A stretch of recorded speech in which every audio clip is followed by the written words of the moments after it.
কয়টা টাকা ভিক্ষা দিয়ে দাও। আপনাকে দেখতে তো সুস্থ সবল মানুষ মনে হয়, কাজ করে খেতে পারেন না, ভিক্ষা করেন কেন আপনি? আমি সুস্থ না, হাঁটতে পারি না, এত কাজকর্ম করতে পারি না। এটা কি কোথায় পছন্দ হচ্ছে? এই যে দেখো বাবা, পায়ে তো সত্যিই পছন্দ হচ্ছে। আপনি কোনো চিন্তা করেন না, আপনার চিকিৎসা দায়িত্ব আমি নিলাম। আপনার কিছু টাকা দিয়েছি। ভিক্ষা দিতে হইব না বাবা গো, অনেক দিন ধরে না ভালো মন্দ কিছু খাই না। তুমি কি আমার একটু গরুর মাংস দিয়ে ভাত খাওয়াইতে পারো? আমার বউ আজকে অনেক ভালো মন্দ রান্না করছে।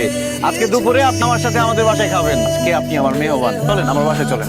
আল্লাহ তোমার বাঁচাই রাখুক বাবা। চলেন চলেন চলেন। জামাই আসুক একসাথে খাই, সো চলে আসবে। খাওয়া দাওয়া শুরু হয়ে গেছে নাকি? সাথে করে মেহমান নিয়ে আসছি। জি আচ্ছা আম্মা, আসেন সবাই। কেন শিরিন, তারা অনেক দিন ধরে গরুর মাংস দিয়ে ভাত খায়।